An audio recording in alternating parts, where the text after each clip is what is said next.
नमस्कार।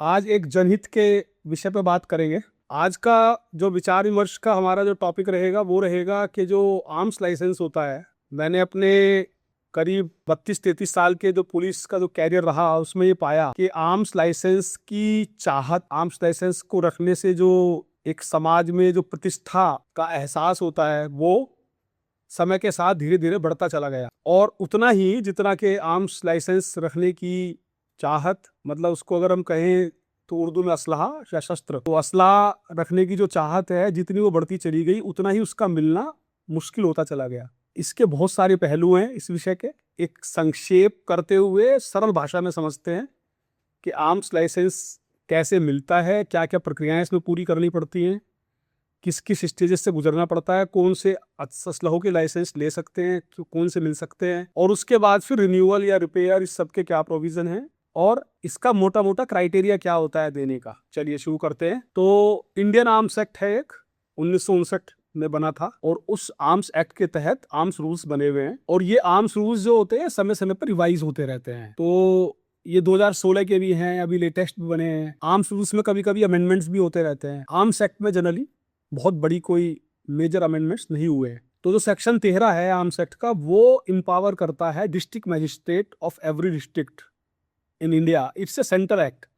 जो arms act है एक सेंट्रल एक्ट है, मतलब केंद्रीय कानून है और सारे स्टेट्स पे लागू है। सारे स्टेट्स ने इसको अपने अपने यहाँ पर अडॉप्ट किया हुआ है। और मैं समझता हूँ कोई छोटा मोटा किसी में कोई माइनर अमेंडमेंट हो, स्टेट अमेंडमेंट तो बात अलग है, बाकी जनरली कोई अमेंडमेंट्स किए नहीं गए इसमें। तो उसमें डीएम को, डिस्ट्रिक्ट मजिस्ट्रेट को, licensing authority for grant of licences, arms licence to civilians, ये डेजिग्नेट किया गया है। जो आर्म्स रूल्स है उसमें भी इसी तरह का प्रोविजन, कोरस्पोंडिंग प्रोविजन है। इसमें जो लाइसेंस ग्रांट किया जाता है वो लाइफ के लिए होता है, जब तक कि कोई एडवर्स चीज ना हो जाए, जिसके बारे में अलग से मैं बताऊंगा। और इसका रिन्यूअल हर 5 साल में होता है। क्या क्या चीजों की इसमें आवश्यकता होती है, एक्ट में जो लिखा हुआ है उससे बड़ा क्लियर है कि डीएम लाइसेंस देने से पहले डिफरेंट तरह के वेरिफिकेशंस या इंक्वायरीज कर सकते हैं। तो इसमें पुलिस इंक्वायरी भी इंक्लूडेड है। रेवेन्यू से भी इंक्वायरी करा सकते हैं। अभी आगे चलते हैं, उसमें डिटेल में पता चलेगा कि कौन सी इंक्वायरी कैसे होती है। सबसे पहले सबसे शुरुआत का एक ऐसा प्रोविजन जो कि समझना बहुत जरूरी है, कभी कभी लोग गलती कर देते हैं नासमझी में। सेक्शन 3 ये डिफाइन करता है कि कोई भी व्यक्ति बिना लाइसेंस के कोई फायर आर्म, कोई शस्त्र कैरी नहीं करेगा। लेकिन साथ ही साथ इसका एक प्रोवाइजो भी दे दिया गया है। यानी कि इसका मतलब क्या हुआ कि जो भी शस्त्र अगर आप ले जा रहे हैं तो हर वक्त आपके पास लाइसेंस होना चाहिए। ये अभी मैं उनकी बात कर रहा हूँ जो लाइसेंसी हैं, ऑलरेडी जो लाइसेंस होल्डर है, हर वक्त लाइसेंस साथ में रहना चाहिए। इसके 2-3 छोटे छोटे से अपवाद हैं, तो वो भी सेक्शन 1 के प्रोवाइजो में दे दिया गया है। सेक्शन 1 के प्रोवाइजो में ये पहले दिया गया है, सेक्शन 3 में दिया गया है कि आर्म्स लाइसेंस लेंगे और वो सारा प्रोविजन है। उसके बाद 3(1) में कर दिया गया है कि बिना लाइसेंस के कोई भी आर्म्स धारण नहीं करेगा। और उसके बाद इसका एक एक्सेप्शन भी उसमें प्रोवाइजो कर दिया गया है, एक्सेप्शन कर दिया गया है। उसमें बता दिया गया है कि अगर रिपेयर कराने के लिए ले जाना कोई चाहता है या रिन्यूअल के लिए कोई ले जाना चाहता है तो उसमें रिटन अथॉरिटी अगर शस्त्र धारक की है, जिसके नाम से शस्त्र है, शस्त्र धारक असलहा जिसके नाम से है, उसकी अगर रिटन अथॉरिटी है तो कोई अन्य व्यक्ति भी उसको रिपेयर कराने के पर्पज से या रिन्यूअल के पर्पज से कैरी कर सकता है, यानी कि ले जा सकता है। यानी कि ऐसी स्थिति में अगर पुलिस चेक करती है या कोई अथॉरिटी चेक करती है तो आपके पास अगर वो रिटन अथॉरिटी है तो आप उसको दिखा सकते हैं। या इन द प्रेजेंस ऑफ लाइसेंसी, जैसे कि लाइसेंसी भी साथ चल रहा है और जिस व्यक्ति ने वो धारण किया हुआ है, जैसे कि बेल्ट में लगा के कभी कभी लटका देते हैं या पॉकेट में रख लिया, रिवॉल्वर या छोटा वेपन हुआ, स्मॉल वेपन, पिस्टल या रिवॉल्वर, ऐसा कोई वेपन है, तो उसको अगर लाइसेंसी की प्रेजेंस, आपके साथ लाइसेंसी भी चल रहा है, जो शस्त्र धारक है जिसके पास शस्त्र का लाइसेंस है, लाइसेंस धारक, तो अगर वो भी साथ में चल रहा है तो कोई अन्य व्यक्ति भी उसका लाइसेंस, शस्त्र कैरी कर सकता है। लेकिन यूज बाय द लाइसेंसी, यूज जो होगा वो लाइसेंसी के द्वारा ही किया जाएगा। अब आते हैं बात कि इसकी प्रोविजन क्या है और कैसे कैसे इसको लिया जाता है, कौन कौन से डॉक्यूमेंट होते हैं, कैसे कैसे अप्लाई करना होता है। सेक्शन 14 पूरा इसका 13 से लेके 14 तक में पूरी की पूरी प्रक्रिया दी गई है आर्म्स एक्ट में। तो 14 में कहते हैं कि एक एप्लीकेशन फॉर्म होगा, जो A1 जिसका वो है, वो बहुत ज्यादा समझना जरूरी नहीं है। कि एप्लीकेशन फॉर्म है वो मिल जाता है हर कलेक्ट्रेट में, जिला मजिस्ट्रेट के कार्यालय में एक कार्यालय होता है, शस्त्र लिपिक का कार्यालय, आर्म्स क्लर्क एक होता है, और उसके प्रभारी शस्त्र भी होते हैं, वो जनरली सिटी मजिस्ट्रेट, जो बड़े जिले हैं उस पर सिटी मजिस्ट्रेट, या तो जो छोटे जिले हैं उसमें एडीएम रैंक के एक अधिकारी को शस्त्र प्रभारी बना दिया जाता है। तो उस कार्यालय के जो प्रभारी होते हैं वो ये अधिकारी होते हैं, या तो सिटी मजिस्ट्रेट या तो एडीएम रैंक के कोई अन्य अधिकारी। और एक शस्त्र लिपिक होता है जो बहुत महत्वपूर्ण होता है, वहीं से फाइल शुरू होती है। तो शस्त्र लिपिक के कार्यालय से एक फॉर्म ले, आजकल तो सब ऑनलाइन भी हो गया है, लेकिन वैसे अगर फिजिकल उसमें लेना है तो एक फॉर्म ले लिया जाता है शस्त्र लिपिक के यहाँ से, और उसको भर के डीएम के कार्यालय में जमा कर दिया जाता है। उसके साथ क्या क्या डॉक्यूमेंट्स आपको लगाने हैं? नंबर 1 एज का प्रूफ, जो कि हाई स्कूल का सर्टिफिकेट होगा। नंबर 2 आईडी, जैसे कि आधार है या पासपोर्ट है, डीएल है। नंबर 3 रेजिडेंस का प्रूफ, राशन कार्ड हो सकता है, या किसी एमएलए से, या गांव में है तो ग्राम प्रधान से लिखवाया हुआ। उसके बाद मेडिकल सर्टिफिकेट, ये दिखाएगा कि आप मेंटली फिट हैं कि नहीं है। उसके बाद फायर आर्म का ट्रेनिंग सर्टिफिकेट, ये अभी हाल ही में जरूरी हुआ है, और इसको ये कहा गया कि भाई जो लोग, तमाम लोग ऐसे हैं, बहुत सारे लोग, मेरा तो अपना अनुभव है कि शायद 98% लोग ऐसे होंगे जो कि शस्त्र शौकिया लेके चलते हैं, उनको शायद चलाना तो छोड़िए, खोलना और सफाई करनी भी नहीं आती। इसीलिए कभी कभी सुनने को मिलता रहता है, बहुत खतरनाक तरह की घटनाएं, सूचनाएं सुनने को मिलती हैं।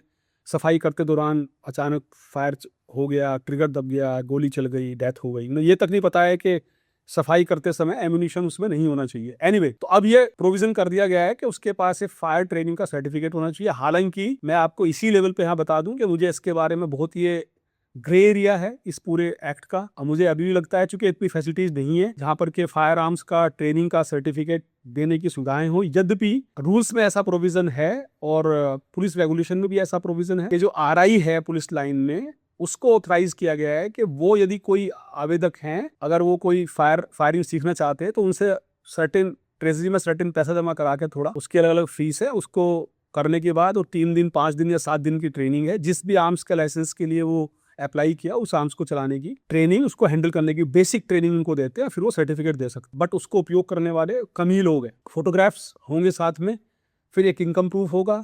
इनकम प्रूफ का मैं यहीं पे बता दूं कि इनकम प्रूफ जब होता है तो इनकम प्रूफ की जो पूरी जांच है, वो जांच पटवारी के द्वारा की जाती है। इसलिए रेवेन्यू डिपार्टमेंट की भी डीएम इसमें रिपोर्ट मंगवाते हैं। तो उससे जो आपकी माली हालत है उसका पता चलता है कि आप लाइसेंस तो ले लेंगे तो क्या असलाह खरीदने की स्थिति में भी है कि नहीं है, और फिर उसको रख पाएंगे कि नहीं रख। क्योंकि आजकल ये बहुत बड़ा एक रोजगार का भी एक माध्यम हो गया है कि लोग राइफल का या single barrel double barrel gun का एक लाइसेंस बनवा लेते हैं, और फिर उसमें आर्म गार्ड्स वगैरह की जो प्राइवेट सेक्टर में जो आपको मॉल्स पे और जगह जगह फैक्ट्रीज वगैरह में जो दिखते हैं ड्यूटी करते हुए, ठीक है, वो अच्छी बात है।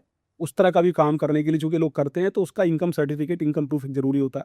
फिर एक कैरेक्टर सर्टिफिकेट होता है। कैरेक्टर सर्टिफिकेट में कि कैरेक्टर कैसा है, कैरेक्टर से रिलेटेड चीज, पुलिस वाली जो रिपोर्ट जब मैं डिस्कस करूंगा डिटेल में तभी भी आएगी, तो वही बेसिकली एक कैरेक्टर पुलिस का एक तो सर्टिफिकेट होता है, एक अलग से भी लगवाना पड़ता है। तो जो अलग से लगवाना पड़ेगा वो किसी गेजेटेड अफसर के द्वारा दिया जा सकता है कि सामान्य चरित्र कैसा। और पुलिस जो है वो क्रिमिनल एंटीसीडेंट्स के बारे में बताती है, उसके बारे में थोड़ा सा डिटेल में बस अभी बताता हूँ। उसके बाद एक होता है थ्रेट परसेप्शन रिपोर्ट। ये थ्रेट परसेप्शन रिपोर्ट जो होती है ये एलआईयू देती है, और ये भी पुलिस रिपोर्ट का एक भाग है।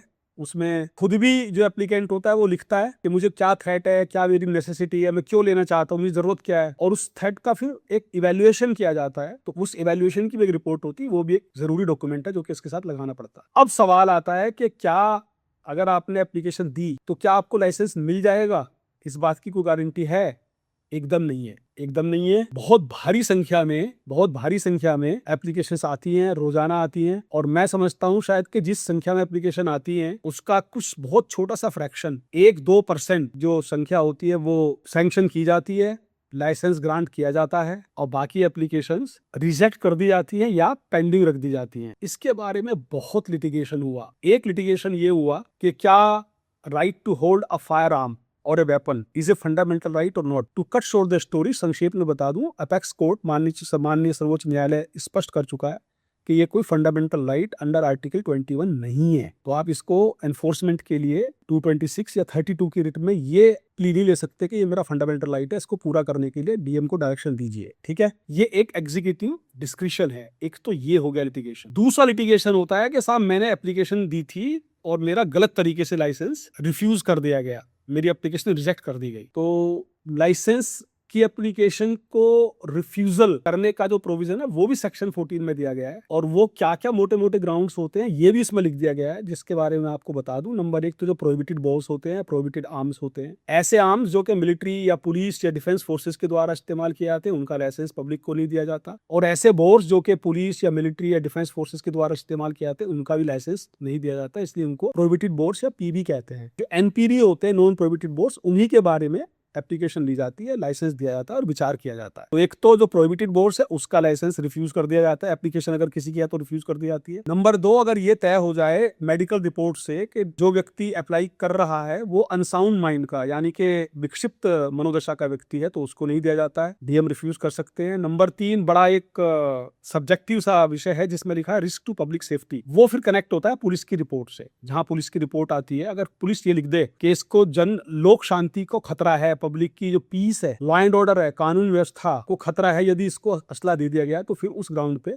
डीएम इस असलहे को, एप्लीकेशन को रिजेक्ट कर सकते हैं। नंबर 4 जो है बड़ा इंपॉर्टेंट है, वो ये है कि for any other reason unfit to hold licence, अगर डीएम को ऐसा लगता है, प्योर डिस्क्रिशन है, प्योर विवेक है, स्वविवेक, कि जो व्यक्ति लाइसेंस के लिए अप्लाई कर रहा है या किसी भी अन्य रीजन से लाइसेंस होल्ड नहीं कर पाएगा, जैसे कि ये भी एक रीजन हो सकता है कि यदि किसी की आर्थिक स्थिति ऐसी है ही नहीं कि वो एम्युनिशन या असलाह खरीद भी पाएगा, तो उसको लाइसेंस देने का कोई मतलब नहीं है। यहीं पे मैं बता दूं, लाइसेंस देने के बाद एक सर्टेन समय अवधि होती है जो कि 3 वर्ष होती है सामान्यतः, उसके अंदर अंदर एक किसी भी लाइसेंसी को लाइसेंस खरीदना होता है, उसका एक्सटेंशन भी हो जाता है, वो भी फिर एक डिस्क्रिशनरी होती है, वो फिर अलग प्रक्रिया होती है। ये एक नियम हो गया, बता दिया मैंने। ये डिस्क्रिशन होती है जो मैंने बताया, एक ये वाला any other reason unfit to hold a licence, बहुत बड़ी डिस्क्रिशन इसमें लाई करती है।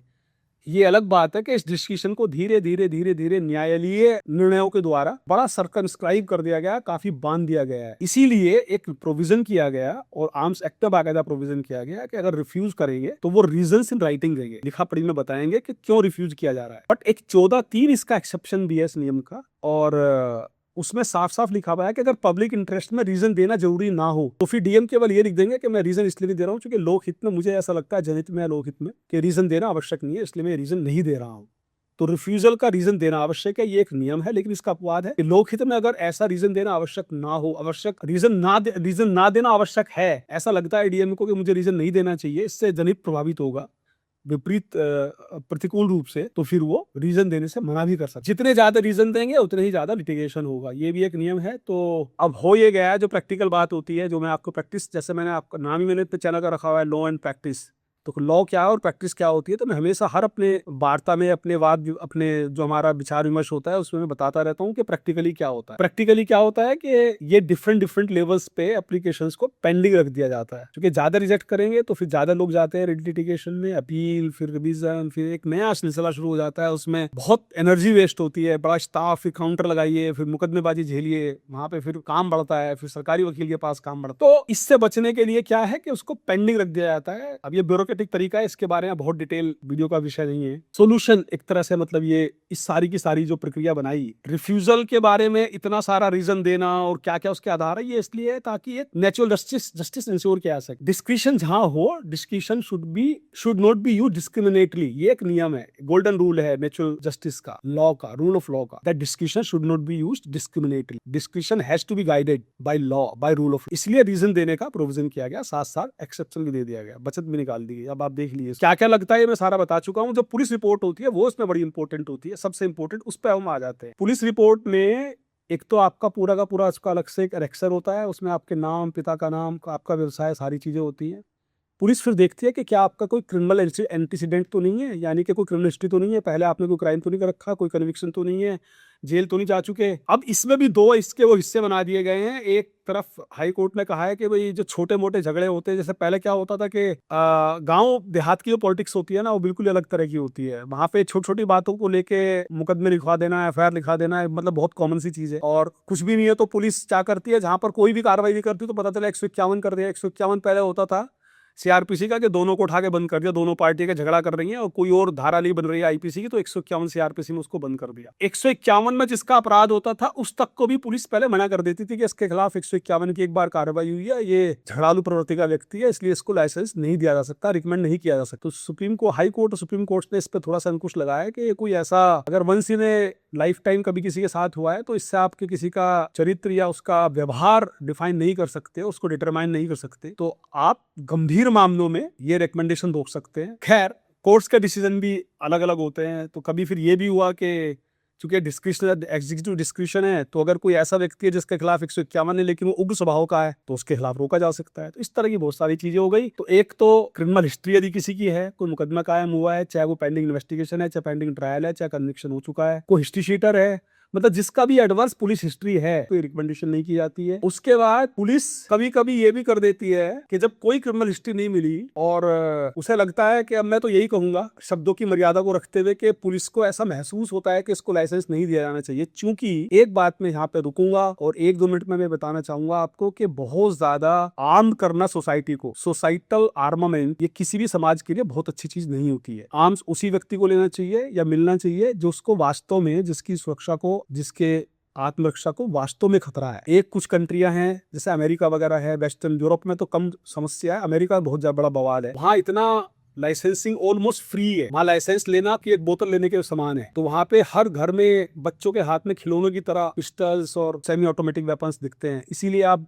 आए दिन पढ़ते रहते होंगे, शायद ही कोई महीना पखवाड़ा कोई गुजरता होगा जब वहां किसी स्कूल में, कॉलेज में छोटे बच्चा गया, उसने उठाया और ठाए फायरिंग करी, 10, 12, 15, 6, 8 बच्चों को मारा, निकल गया। तो उतना armamentation of any society is not good, specially Bharat जैसे समाज जो कि एक अभी विकासशील देश है, जहां पर के अभी एजुकेशन का अभी बहुत अभाव है, जहां पर के अलग अलग धर्म, जाति, बोली, भाषा के लोग तमाम ऐसे रहते हैं, एक ही जगह मिक्स होकर रहते हैं, अलग अलग सामाजिक स्तर, आर्थिक स्तर के लोग रहते हैं, कुछ बहुत अच्छा जिनका आर्थिक स्तर है, कुछ बहुत ही डिप्राइव्ड लोग रहते हैं। तो ऐसे समाज में बहुत ज्यादा हथियार दे देना कोई बहुत प्रूडेंट पॉलिसी नहीं है। लेकिन यहीं पे एक कहावत होती है कि लॉ और प्रैक्टिस में क्या फर्क होता है। लॉ तो कहता होना चाहिए, लॉ ने तो कानून बना दिया पूरा, यद्यपि फंडामेंटल राइट नहीं है लेकिन लीगल राइट तो है। रीजन की बात भी कर दी कि आप अगर रिफ्यूज करेंगे तो रीजन देना पड़ेगा, तो वो भी एक डिफिकल्ट काम है डीएम के लिए। लिटिगेशन भी बहुत होता है इसमें, उसको भी डिफेंड करना पड़ता है, वो भी एक काफी डिफिकल्ट काम है। लेकिन ये समाज की भलाई के लिए, ये बहुत ज्यादा असलाह नहीं होने चाहिए। हमारे ही देखते देखते जो 30-35 साल पहले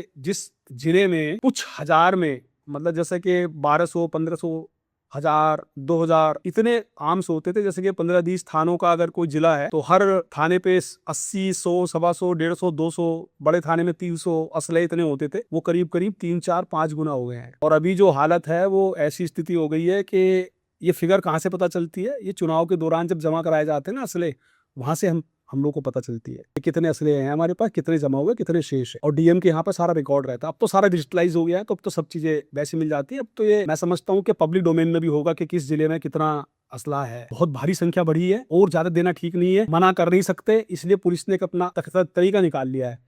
जैसे पुलिस के तरीके होते हैं ना काम करने के, वो अलग ही तरीके होते हैं पुलिस के कुछ चीजों के। तो उसको आप कहते हैं, एक उर्दू में शब्द है हिकमत अमली। हिकमत अमली का मतलब होता है टैक्टफुलनेस। तो टैक्टफुलनेस के जरिए ये तरीका निकाल लिया कि उसमें लिख देते हैं जिसके खिलाफ कुछ भी नहीं मिलता, देना नहीं है, तो उसको लिख देंगे कि ये गुस्सैल स्वभाव का प्रकृति का व्यक्ति है, या इसको जल्दी से गुस्सा आ जाता है, झगड़ालू स्वभाव का व्यक्ति है, ऐसी इसके बारे में धारणा है, ऐसी इसकी छवि है, पूछने में पता चला, इसलिए इसको दिए जाने की संस्तुति नहीं की जाती है। इस तरह से करके वो अपना एक तरह से कहिए रास्ता निकाल लेते हैं। ये हो गई पूरी पुलिस की रिपोर्ट की बात। पुलिस की रिपोर्ट यद्यपि कानून में मैंडेटरी नहीं है, मैंडेटरी से मेरा मतलब है कि एसेंशियल नहीं है, लेकिन रूल्स में इसको एसेंशियल बना दिया गया है। कानून में है कि वो मांग सकते हैं डीएम, लेकिन रोल प्रैक्टिकल पर्पसेस रूल्स में, पहले ये रूल्स में भी डिस्क्रिशनरी था, बाद में धीरे धीरे डीएम्स, मैंने देखा है अपने कप्तानी के टाइम में कई बार डीएम्स ने बहुत सारे मामलों में बिना पुलिस रिपोर्ट के लाइसेंसेस दिए। अगर किसी व्यक्ति को पता है, उसको मालूम है कि समाज का कोई प्रतिष्ठित व्यक्ति है, या जैसा सरकारी कर्मचारी है, सरकारी अधिकारी हैं, या कोई और ऐसे व्यक्ति हैं,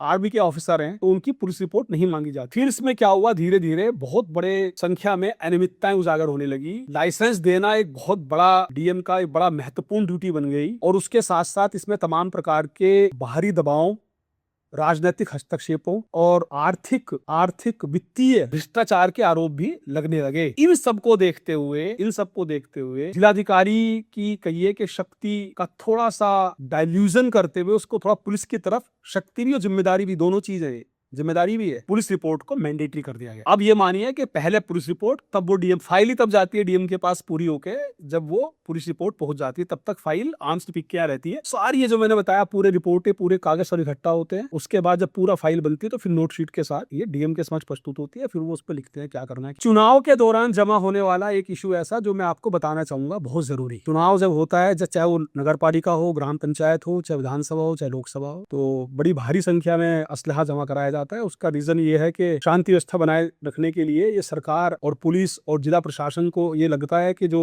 लाइसेंस धारी हैं, जिनके पास शस्त्र हैं, उनके शस्त्र जमा करा ली जाए, ताकि अगर किसी बात को लेकर, चूंकि चुनाव के दौरान भारत में जो लोकतंत्र की स्थिति है उसमें बात बात पे आए दिन चुनाव के दौरान कुछ कुछ बातों को लेकर गर्मा गर्मी बहस ये सब होता रहता है, तो कोई अनहोनी ना हो जाए, कोई ऐसा ना हो कि शस्त्रों का इस्तेमाल हो जाए, उससे बचने के लिए सारे शस्त्र पुलिस थाने में जमा करा लिए जाते हैं। वहां से पुलिस की टीम आती है, जो आपका हल्का बीट कांस्टेबल होता है, वो अपना ले जाते हैं और या तो बताते हैं कि आप जाके जमा करवा के आइए। वहां से एक पर्ची मिल जाती है। पर्ची, अगर आपका किसी का लाइसेंस जमा हो रहा है तो पर्ची जरूर ले लीजिए, उस पर नंबर वगैरह सारे पड़े होते हैं। इसमें से एग्जम्पशन जनरली नहीं होता है, फिर भी पुलिस के सीनियर ऑफिसर्स की अगर वो संतुष्ट हो जाएं कि अमुक व्यक्ति से कोई शांति व्यवस्था को खतरा नहीं है, उसका सम्मानित जो उसका एक दर्जा है समाज में उसके चलते, तो वो उसको एग्जाम कर सकते हैं। इतना डिस्कशन होती है और इसमें हाई कोर्ट का भी रूलिंग्स हैं। और अब तो जो सरप्लस आते हैं चुनाव के दौरान पे जो आते हैं, उस पर भी दिखा देता है कि सारे करवाना जरूरी नहीं है और इसमें डिस्कशन की जाए, केवल उन्हीं के जमा कराया जाए जिनसे कि शांति व्यवस्था भंग होने का खतरा है। लेकिन ये सब लिखा पड़ी की चीजें हैं। वास्तविकता यह है कि आज भी थाने वाले कोशिश करते हैं कि मैक्सिमम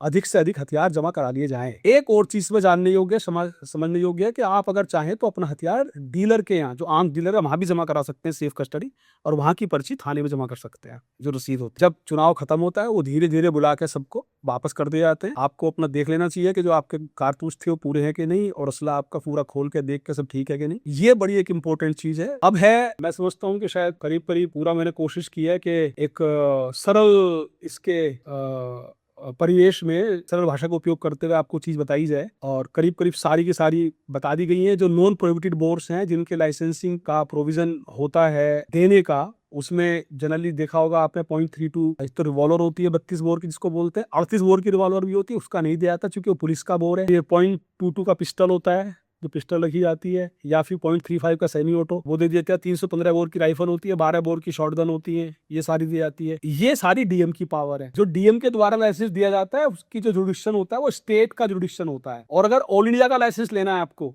तो फिर स्टेट गवर्नमेंट या क्या जो गृह मंत्रालय, गृह विभाग होता है, वहां से दिया जाता है। वो फिर फाइल चलती है। वो फाइल फिर गृह सचिव के होते होते सारी पत्रावली देखते हुए वो शायद जो गृह मंत्री जी होते हैं वहां तक भी जाते, वो उसको करते हैं। अगर non prohibited bore, prohibited bore का भी अगर लाइसेंस आपको लेना है, तो एज एन एक्सेप्शन बहुत रेयर केसेस में, जबकि कोई grave threat to somebody's personal security है, या कोई डिफेंस फोर्सेज के लोग जो अपनी ड्यूटी के वर्चू कुछ ऐसा काम उन्होंने किया है जिससे कि उनको बाद में खतरा पैदा हो गया, या ऐसे पर्टिकुलर क्षेत्र जहां पर के कोई टेररिज्म का या दुश्मन के आक्रमण का खतरा है, जैसे कि सीमावर्ती क्षेत्र, वहां प्रोहिबिटेड बोर के लाइसेंस एक्सेप्शनल केसेस में, एक्स्ट्रा ऑर्डिनरी सर्कमस्टेंसेस में दिए जा सकते हैं, लेकिन वो फिर ministry of home affairs, government of India के द्वारा दिया। ये करीब करीब सारा का सारा इसमें मैंने कोशिश की है कि ये पूरा कवर हो जाए। थ्रेट परसेप्शन की जहां तक बात है, वो एलआईयू से रिपोर्ट ले ली जाती है। तो मैंने अपनी एलआईयू की जो वीडियो जो अभी मैंने कल अपलोड की है, उस पर भी ये बात बताई थी। वो सुरक्षा संबंधी रिपोर्टें भी सारी की सारी उनके द्वारा दी जाती है। आई होप कि शायद सारी चीज में कवर हो गई होंगी। अब इसकी असली बात क्या है कि इसका मैनेजमेंट बड़ा मुश्किल काम है, और शस्त्र लाइसेंस का दिया जाना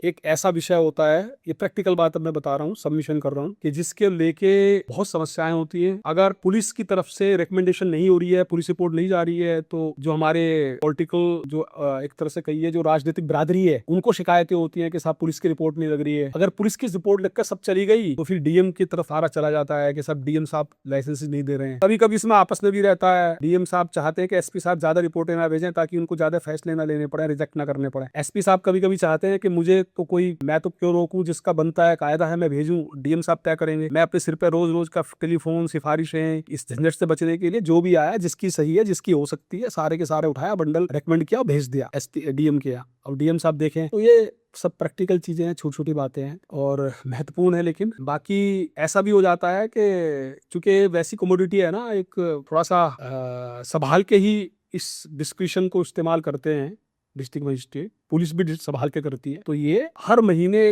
उनका निश्चित वो अपना दायरा बना लेते हैं सामान्यतः जो होता है जीरो में कि हर महीने या साल भर में कितने लाइसेंसेस देने हैं, वो कोशिश करते हैं, एक अपना जैसे टारगेट होते हैं ना उतना लगभग फिक्स करके उसी के अंदर रहने का प्रयास करते हैं। क्योंकि इसमें सबसे बड़ी प्रॉब्लम क्या है कि इसमें शिकवा शिकायतें बहुत ज्यादा होती है, तो इसलिए बहुत केयरफुली मतलब फूंक फूंक के कदम उठाने वाली स्थिति होती है दोनों के लिए, पुलिस के लिए भी और डिस्ट्रिक्ट मजिस्ट्रेट। मुझे उम्मीद है कि आपको पसंद आया होगा। अगर पसंद आया हो डिस्कशन, मेहनत करते हैं हम लोग, रिसर्च करते हैं पूरा, लिख के पढ़ के तब फिर बोलना होता है, तो थोड़ा सा आपका लाइक्स मिल जाते हैं, शेयर कर लेते हैं, आप कमेंट्स लिख देते हैं तो अच्छा लगता है। कृपया करके सब्सक्राइब करिए चैनल को। बहुत बहुत धन्यवाद। नमस्कार।